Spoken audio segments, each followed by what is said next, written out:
با سلام خدمت شما دوستان عزیز. درس امروز رو شروع میکنیم. درس امروز از حرف دال. دال رو به این صورت می نویسیم. دال.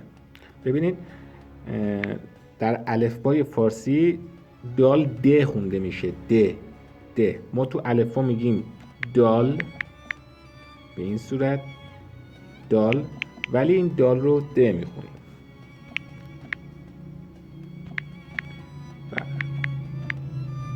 دال که به این صورت نوشته میشه در کلمات. خب مثال هایی که برای حرف دال هست در درس های قبلی هم شما دیدین، مثل کلمه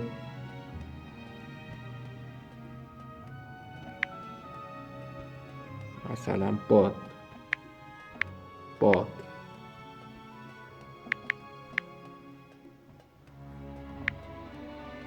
دال مثل باد، مثل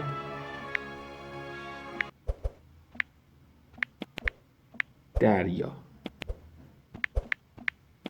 باد دریا.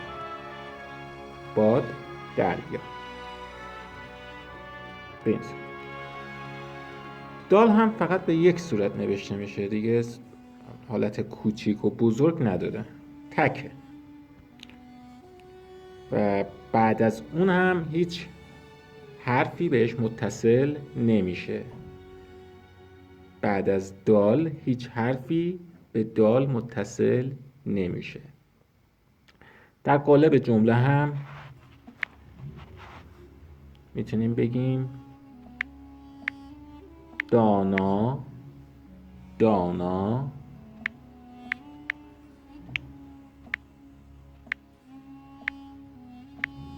ادب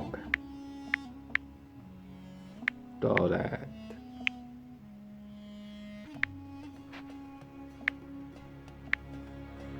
دانا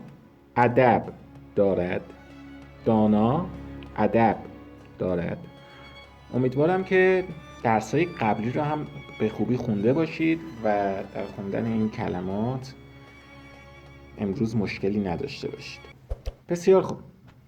حالا چون درس امروزمون کوتاه بود، میریم سراغ حرف دیگه و درس امروز رو با 2 حرف تموم میکنیم. حرف بعدی که میخوام به شما آموزش بدم حرف میم هست. میم به 2 صورت نوشته میشه. یک صورت متصل به این صورت، یک صورت غیر متصل به این صورت، که این غیر متصل همیشه در آخر کلمه میاد. پس میم رو به 2 صورت می نویسیم. میم متصل که در اول و وسط کلمه میاد و میم غیر متصل که همیشه در آخر کلمه میاد. حالا چون صفحه کلید من حرف کوچیک نداره، من مجبورم که با قلمو بنویسم خدمتتون. پس میم متصل یا میم کوچیک و میم غیر متصل یا میم بزرگ. میم هم در کلمات فارسی حرف م خونده میشه. م. خب مثالی که از میم میتونم براتون بزنم مثل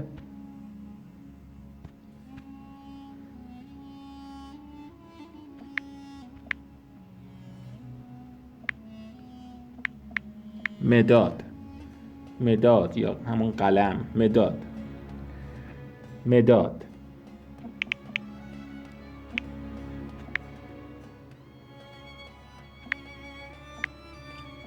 مداد یا مثلا میز یا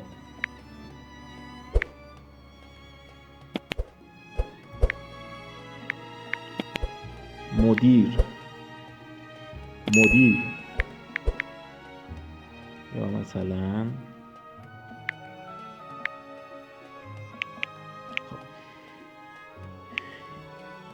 اینا همه با میم کوچیک نوشته شد. من همه رو توی یه خط بنویسم.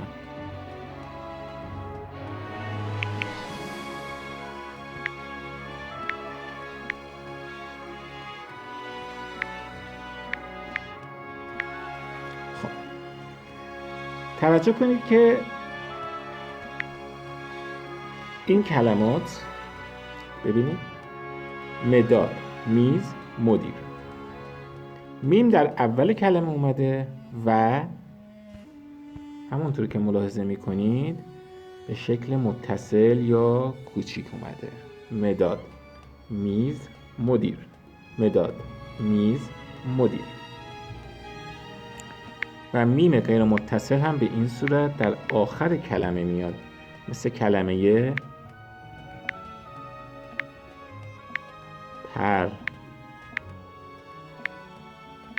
پرچم، پرچم،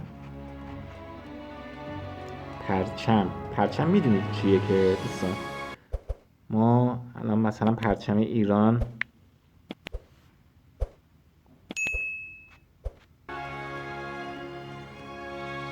این پرچم ایران، پرچم،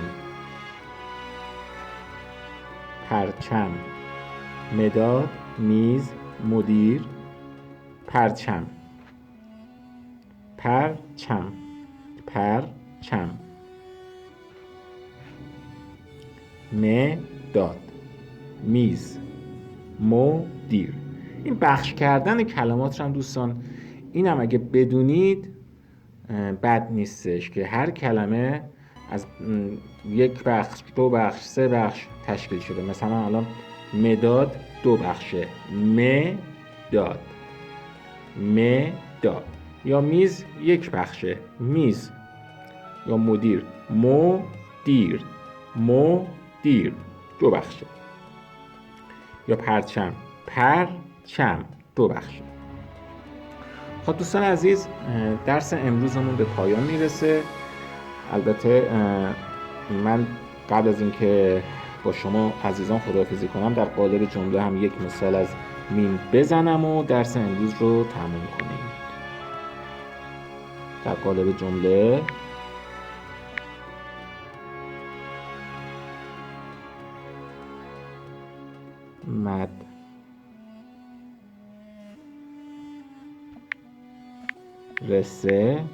مدرسه، نمیدونم، شاید شما به مدرسه بگید مکتب، جایی که دانش آموزان میرن درس میخونن.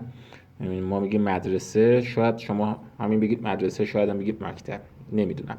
مدرسه،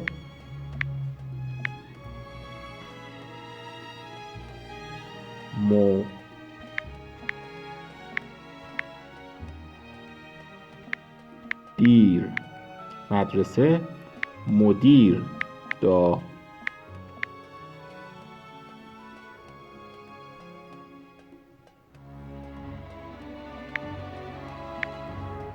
مدرسه مدیر دارد، مدرسه مدیر دارد، مدرسه مدیر دارد. پس حرفایی که امروز یاد گرفتیم حرف دال بود، دال که د خونده میشد، و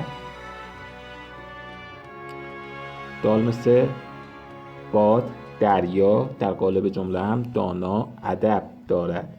و حرف میم، مه که در الفبا میم خونده میشه، میم. مداد، میز، مدیر، پرچم که این میم غیر متصل و میم بزرگ هستش. در قالب جمله هم مدرسه مدیر دارد.